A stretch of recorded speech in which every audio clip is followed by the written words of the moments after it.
Australia's most famous billionaire has checked himself into one of America's most exclusive mental health facilities in Boston, the same one where Sylvia Plath once sought help.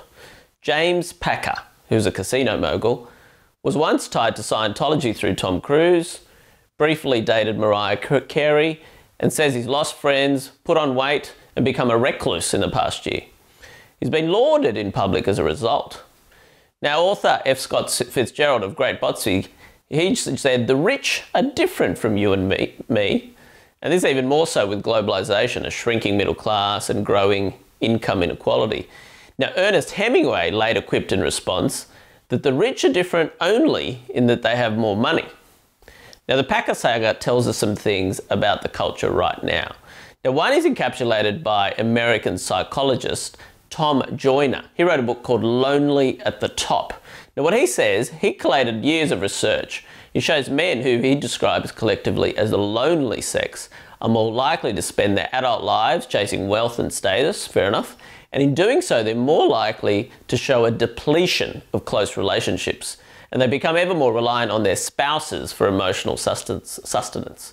Now, this quest for independence also coincides with missing the sort of easier tribal playfulness they might have had in their youth, what Joyner calls ganginess. In such a situation, say the divorce or separation of their spouse is really particularly catastrophic. Now, Packer's had multiple failed relationships on top of the isolating gilded cage of great wealth, and I guess he was quite vulnerable. The Packer family in Australia is a bit like kind of the royal family. All these sort of unwanted burdens and expectations, and he didn't necessarily do too well by it. Now, in the decade after the global financial crisis, enormous wealth is also, I think, met with a bit of suspicion and not necessarily associated with virtue. Now, wealth therapists are a rising trade of my profession, particularly in Manhattan, London, I suspect in Toronto too.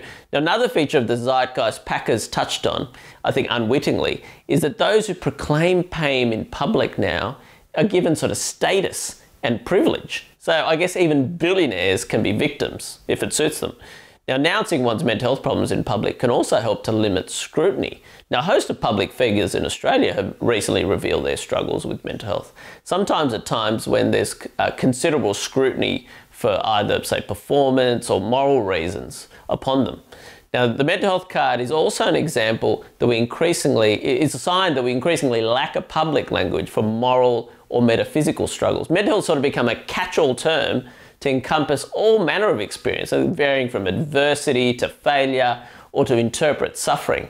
Now, moral conflict often overlaps with mental health diagnoses, but the language of psychology crowds out other narratives.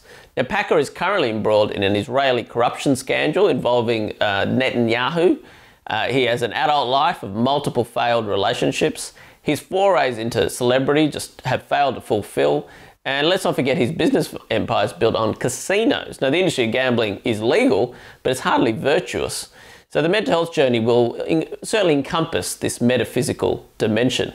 Now, while there, he can reflect on his father, Kerry, himself a colourful billionaire and one who transformed TV broadcasting.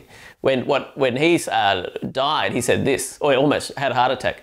"I've been to the other side. Let me tell you, son, there's nothing f***ing there." The episode's implication for business and the workplace should not be overstated. It's true that managing psychosocial risk has never been more important in a service-dominated economy.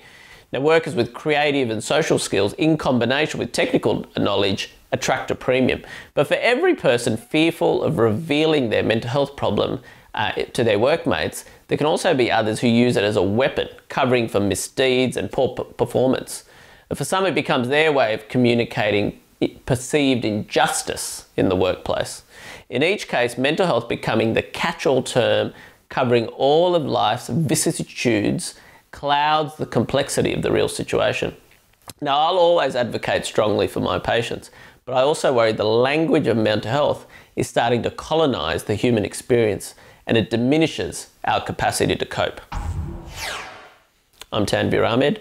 If you like this, subscribe to Rebel Media.